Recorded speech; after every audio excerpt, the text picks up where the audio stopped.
Hello hello hello. तो बच्चों हम सीखने वाले हैं फिजिक्स, वो भी क्लास 11th की।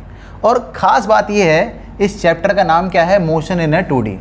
अब ये इतना टिपिकल क्यों हो जाता है? जब क्वेश्चन लिखा हुआ आता है हाथों से तो वहाँ डायरेक्शन पता करना मुश्किल हो जाता है। अभी तक क्लास 10th में आपने क्या सीखा? आपने क्लास 10th तक सीखा स्केलर।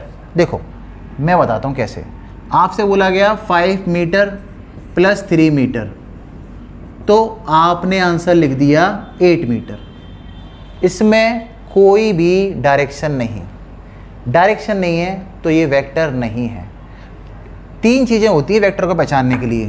पहला मैग्नीट्यूड, अगर आपके पास वैल्यू है तो उसे हम वेक्टर कहते हैं। वैल्यू है, डायरेक्शन है और उसको ऐड करने के लिए अलजेब्रिक मैथ की ज़रूरत नहीं है।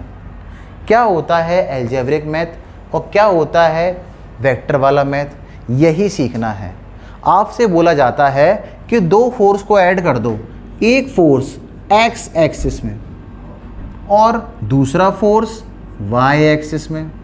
इन दोनों को ऐड करो तो यहाँ हमें परेशानी फेस करनी पड़ेगी अगर हम रियलिटी में नहीं जानते हैं स्केलर और वेक्टर का डिफरेंस। अभी आप क्लास 11th में हो बच्चों, क्लास 12th के CBSE बोर्ड का ये क्वेश्चन है। जब चार्ज पार्टिकल को रखा जाता है तो कुछ ऐसी कंडीशन बन जाती है। तो अब मैं आपको धीरे धीरे करके एक एक करके बताता जाऊंगा और आपको समझ में आएगा। आसान भाषा में बच्चों, आसान सब्जेक्ट। तो मैग्नीट्यूड है मतलब एक वैल्यू, जैसे 35 मैंने दिया डायरेक्शन 35 नॉर्थ डायरेक्शन में। ऐसा यूनिट हमेशा लिखा जाएगा जैसे आप क्लास 9th में लिखते थे। इसके बाद वेक्टर को ऐड करने के लिए लॉ चाहिए, ट्राइंगल लॉ, वेक्टर लॉ, ये आपको लॉ चाहिए। इनसे आप 2 या 2 से ज़्यादा वेक्टर को ऐड कर पाओगे। सर वेक्टर रियल में होता क्या है? बच्चों ऐसे लिखते हैं वेक्टर को, किसी के सर के ऊपर अगर आपने ये लगा दिया तो वो वेक्टर हो गया। एग्जाम्पल, एक बच्चा बिना यूनिफॉर्म के जा रहा है, उसका नाम है ओबी। स्कूल यूनिफॉर्म नहीं है, स्केलर।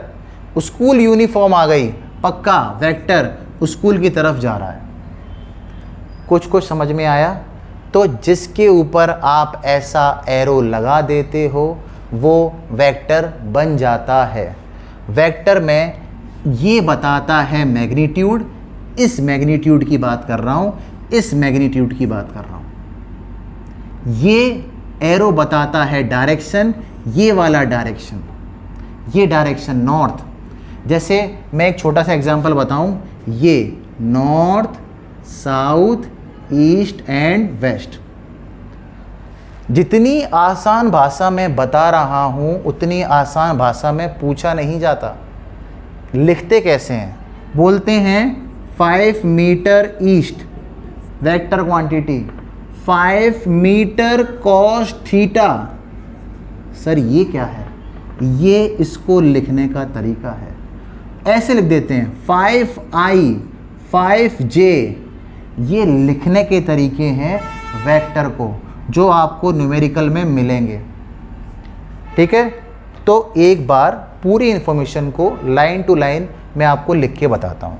सबसे पहले मेरे बच्चे क्या याद रखेंगे कि हाँ सर वेक्टर मतलब जिसमें मैग्नीट्यूड है, डायरेक्शन है और उसको वेक्टर लॉ के थ्रू ऐड कर सकते हैं। सिंपल वाले क्लास 9, 6, 7 वाले मैथ से ऐड नहीं कर सकते हैं, उसको कहते हैं अलजेब्रिक सम, जो आप करते आ रहे थे।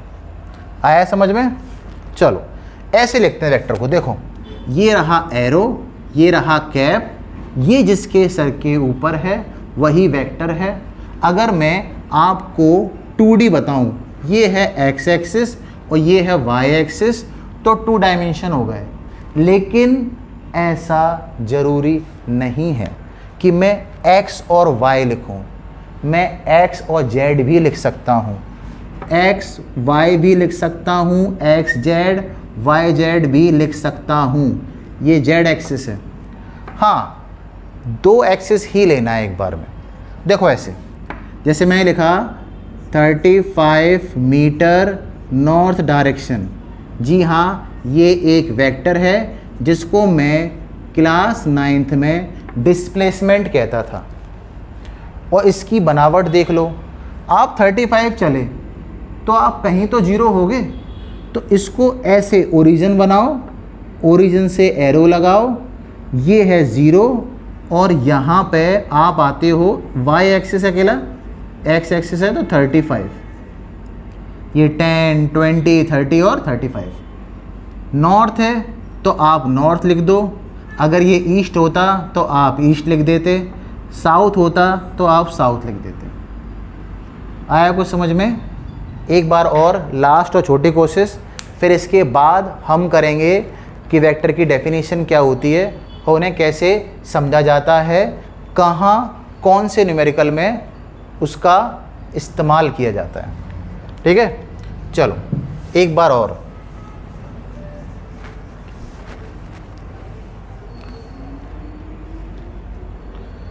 ये है एरो, ये है कैप। मैंने कहा ओ ए, आपने कहा सर आप जा रहे हो ओ से ए।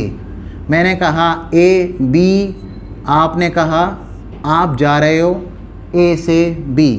ऐसे बनाया एक एरो, ये है ए, ये है B, direction towards A B.